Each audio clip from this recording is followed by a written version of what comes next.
جميع من يعرف يحلب براسه يحظ من خواه واصبح حليفه من المراجل والدواء والفراسه مليان راسك يا محمد خليفه.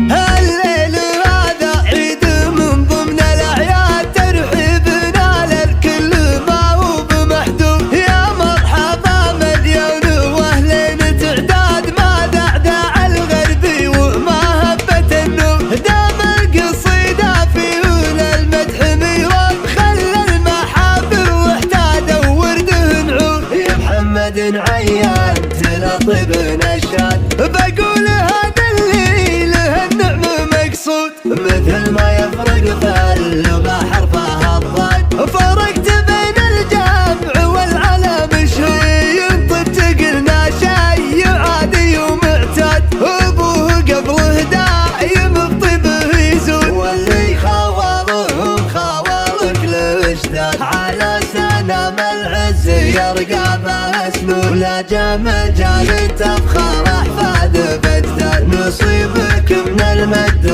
ضافي معه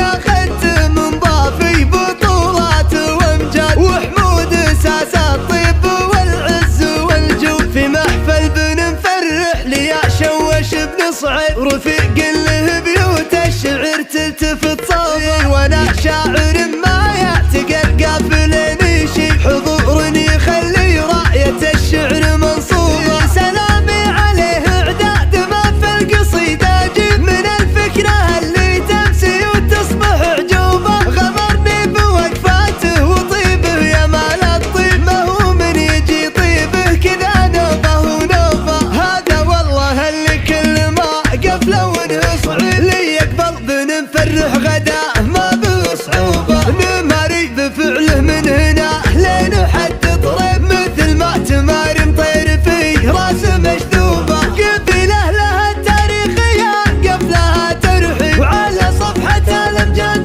بالعز مكتوبه نهر المكاوب بين شلفه وذاك صويح على خصامها كل الفناجيل مشروبه على خصامها كل الفناجيل مشروبه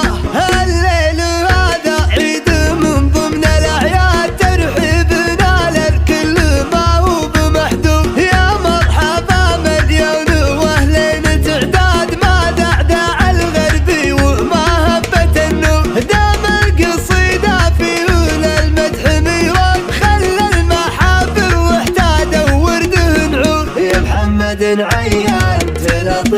نشاد بقول هذا اللي له النعم مقصود مثل ما يفرق في اللغه حرفها الضاد فرقت بين الجمع والعلم شيء طبت قلنا شيء عادي ومعتاد ابوه قبله دايم بطيبه يزود واللي خوالهم خوالك الاشداد على سنام العز يرقى باسمه ولا مجال تفخر احفاد بجداد نصيبك من المجد ضافي معه